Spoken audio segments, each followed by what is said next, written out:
Come on in and sit down. You cut the hardcore crew chewing the fat. You cut us shooting the shit. You cut us in the moment.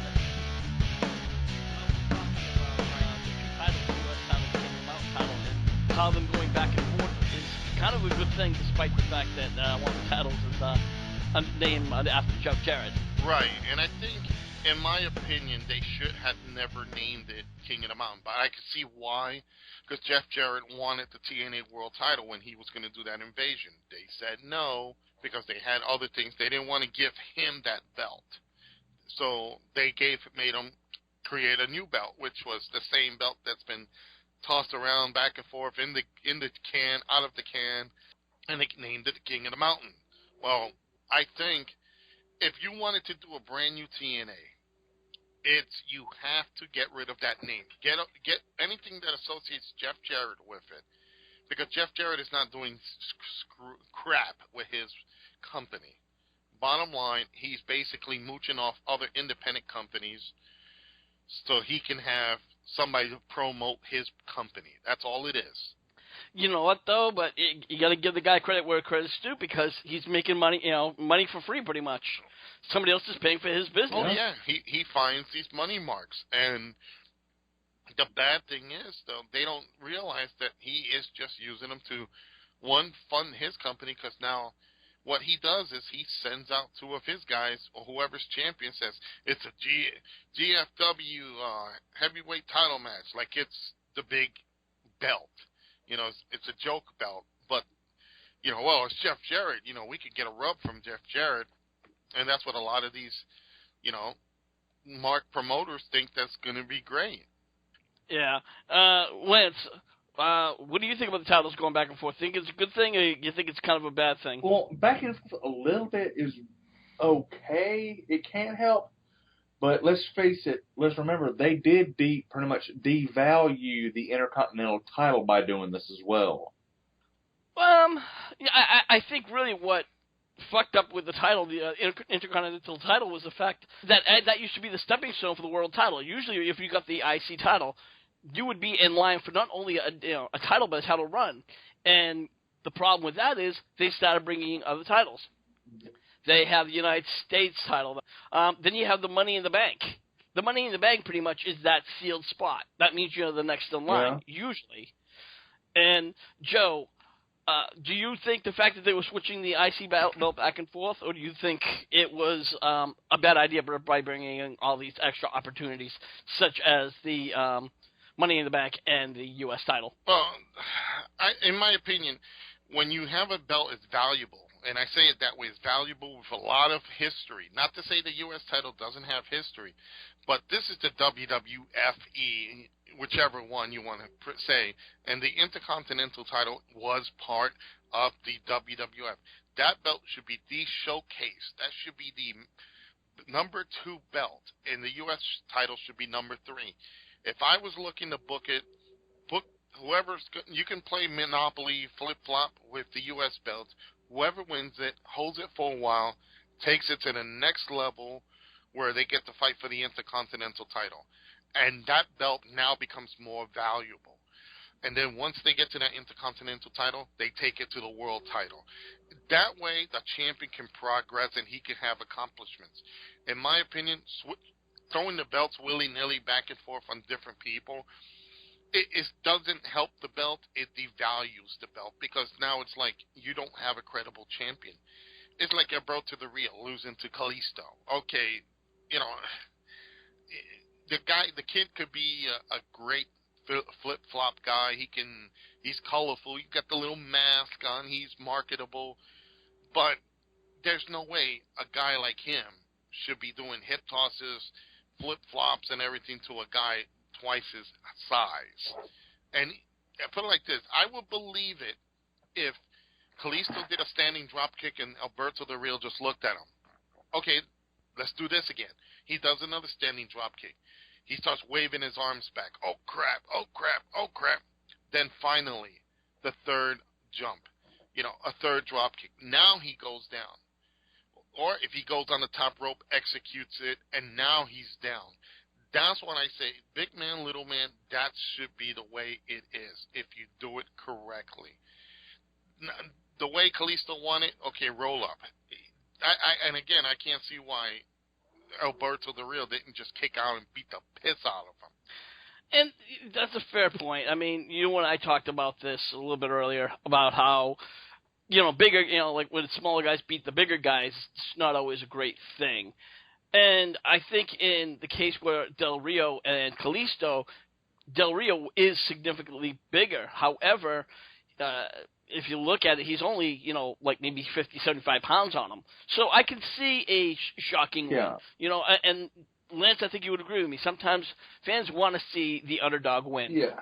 I mean, and with that whole big man versus little man, I think more of a differential, like Rey Mysterio versus Nash or Mike Awesome versus Spike Dudley. That, a lot more of a differential. 50 pounds and a couple inches, that's a little more believable in my personal opinion. Now, Joe, you were talking about how you should book these titles. We're kind of going back and forth. We are in the moment. And you said how you should, like the title should move up. Once you have the IC title, you should be able to bring it to the world title. And if you remember, TNA actually is doing that right now with the X Division belt. Once somebody has the X Division belt at any point in time, they can cash that in or trade that up, and that becomes vacant. I don't know why the WWE isn't targeting, doing the similar thing. Well, let me put it like this: they don't have the storylines set for something like that. You had Ultimate Warrior going after Hulk Hogan for the world title. You had Macho Man Randy Savage taking on Hulk Hogan for fighting for the world title. I don't think the situation calls for. You know what? Let me backtrack that. There's no credible champions who have run out of challengers. There's not one strong champion. Let's put it like this. If Cena would have still been the U.S. champion, you've seen what happened. He went after the world title because he exhausted his rest of his champions, his challengers. So that made that belt credible. Okay, well, let's look at the hardcore title. If you may, it's now defunct. But back during the Attitude Era, that title could be literally changed hands sometimes 2 or 3 times a night. Yeah. And if you ask me, I think that's really what turned the heat up on that title, is because you didn't know when that title was going to change hands. You didn't know who was going to have it next or how long that person was going to have it. Lance, I think you would agree with me or disagree with me? For that particular one, it makes sense. Because one, it had the 24/7 rule, and you could, like you said, lose it anywhere you went because it was 24/7. I think we saw it title change hands in a mall one time. But for the hardcore, it makes sense. Exactly. Again, Joe, I talk about how, like, the U.S. title right now is kind of going around. John Cena had it, Alberto Del Rio had it, Kalisto had it. In less than a week, Del Rio had it. And, I think they're trying to, dangle that proverbial carrot of saying that maybe this should be a TV title. Well, the thing is, they can go back to making that belt credible. And all the belts are TV titles because they defend it all the time on TV. I think the situation here is they're just flopping it back and forth because they're just testing the waters to see who could be their next champion. We already see that the League of Nations is starting to fizzle down a bit. Yeah. Now they're starting to look at whom else can catch that belt. Who can really capture the imagination? And I think with so many injuries, they're running out of challengers. And again, all 3 of us spoke about the same thing. When they start losing talent because of injuries, because of whatever, what happens here is now you're looking for challengers, and sometimes the challengers are not really that great. Like Kalisto. It's like, okay, he's great. Like I said, I voiced my opinion on him. He's a great little flip kid. He's colorful. He's, everything that you want from an X Division champion or a Cruiserweight champion. So I think they just said, oh, well, we have nothing else to do. Let's just give it to him and give it back. And I think what they're trying to do is get a feel for who can they pass the belt to make it relevant. And I think right now that I think that's also going to hurt the title, because when you pitch it here and pitch it there, there's not one champion that people want to see, that person lose the belt, like Del Rio. Del Rio was on a hot streak, beating challengers, really doing the heel thing, pushing it, and someone like, let's say, Ziggler, or Swagger, or somebody comes in and wins it, it makes that belt even more important, because you were dying to see that bad guy finally get beaten. It's like nobody's emotionally invested in these titles anymore. When Hulk Hogan defended the titles, and he was beaten down, and before he hulked up, you were like, oh no, he's going to lose the belt. And all of a sudden, bam, he hulks up, he got the belt. Same thing with Randy Savage. How bad was it when everybody wanted to see him lose the belt to Ricky Steamboat, and the guy came back and won the belt. Wait, you can say the same thing right now about the Seth Rollins with his title reign. If he didn't get injured, people were waiting to see him lose. Absolutely, and that was one of the best. And I wasn't really on the Seth Rollins bandwagon, but I have to say, he kept the belt going, and he was like, people were like, wait a minute, he almost lost it. They couldn't wait to have someone get in there and beat him for that belt, because he was the arrogant heel. Yeah. And did it to a T. Absolutely. We became emotionally invested, and that's what I mean by emotionally invested is we wanted to see that bad guy get the crap beat out of him and the belt move to someone else. Absolutely, and with the world title right now, Roman Reigns has it in there. We have the Royal Rumble coming up in 2 weeks, where he's going to have to defend it for the first time ever in the Royal Rumble match, and I don't want to see him lose that title, because I think with the world title, the WWE title, whichever one you want to call it, I think that's the title that should last the test of time. Yeah. I don't think that should be flip-flopped. But the IC title right now is getting stagnant, but the U.S. title, again, we're going back to with that flip-flops.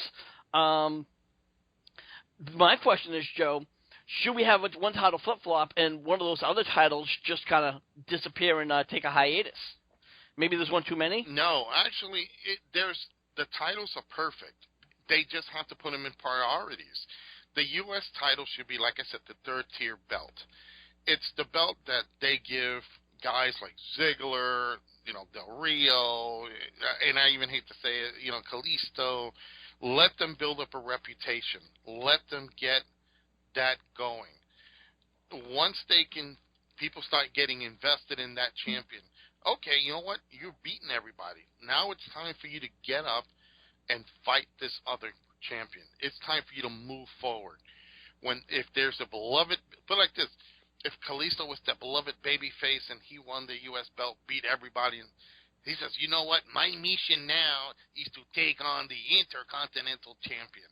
And he goes, fights Dean Ambrose. And Dean is like giving him the beating. And he wins it. Now you become invested again in that belt. Oh, crap. And then he makes another pledge. I'm going for the world title, man. And he doesn't win it, but he put up a good effort. People become invested in that champion. Same thing with, how many times we all want to see John Cena lose? We were the reverse. We were dying for him to drop that belt. Yeah. Well, I think, again, that's because, when you hold on to a title so long, it becomes stagnant. But you know what? I do want to switch gears a little bit over on HWR chat room. We did kind of I put up a little post on, who's your classic favorite manager, Joe? And right now there was only 6 there. I know there were a lot more great ones, but if I really had to give my pick, it was Bobby the Brain Heenan. Lance, if you could honestly go back and look at your favorite all-time manager, who would you pick? Hell, I'm a Memphis boy. I got to go Jimmy Hart. Jimmy Hart was great. He was a mouth of the South. He was very, very charismatic. He had those awesome jackets. Yeah. So, but I still personally had to go with Bobby the Brain Heenan because he had those little quick remarks. And Joe, I think you were in agreement with me. I think you even posted Bobby the Brain. Oh, absolutely. I mean, I've known Jim Cornette. I've met him. It's a guy who I, used to enjoy, and I still do.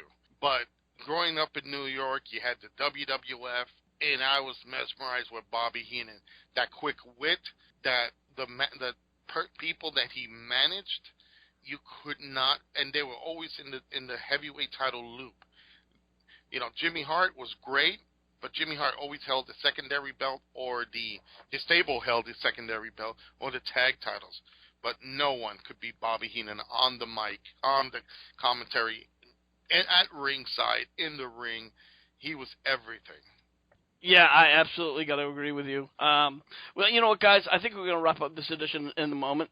But now we want to hear from you, the fans. What do you think about the titles? Do you think they're being flip-flopped around? Or do you think they're doing the right thing? Who's your favorite manager? Check us out in our chat room in the group section on Facebook under the name HWR Chat Room. You can also check us out over at youtube.com/HWR Show. I am your hardcore host, Rickhead, and I'd love to thank the hardcore crew for not always coming on with me. First, he's a classic wrestling manager, Joseph Knight, of now his new program, Danger Nights. Well, Rick, tomorrow we're going to be debuting our next tournament. It's the HWR Tag Team Tournament. We're going to take the wrestlers, or should I say the tag teams of today, and pit them against the tag teams of yesterday. We're probably going to have to sit down with the hardcore crew and go over everything and see which teams we select. Also on Danger Nights, you and me, Rick, also going to be doing a review of Star Wars The Force Awakens. You have your comments, I have mine, so fans, if you want to check me out, it's over there on Facebook.com on the groups, is DK Retro. And last and certainly not least, we have the incomparable Lance Moss. Lance, always a pleasure to have you on the show. What do you got going on? Where can people find you? You can find me at youtube.com/LanceMossTV. I got album reviews, NASCAR discussion videos, Redneck Gourmet cooking videos, musical equipment reviews, some rants. Every Wednesday I go live with Lance Moss TV and friends. I never know who's going to show up, so subscribe if you hadn't, and hit me on Twitter at Lance Moss TV. Alright, so once again, that wraps it up. We thank you for listening. Hit that subscribe button. And until the next time, for the hardcore crew, I am your hardcore host, Rickhead, saying, we'll see you when we see you. And vote Trump. Donald Trump, damn it. You're fired. Thank you for listening to this edition of In the Moment. Be sure you subscribe to us over at youtube.com/HWR Show. And if you want to join in the conversation, head on over to the group section on Facebook.com under the name HWR Chat Room. Until the next time, this is your hardcore host, Rick Head, saying, we'll see you when we see you.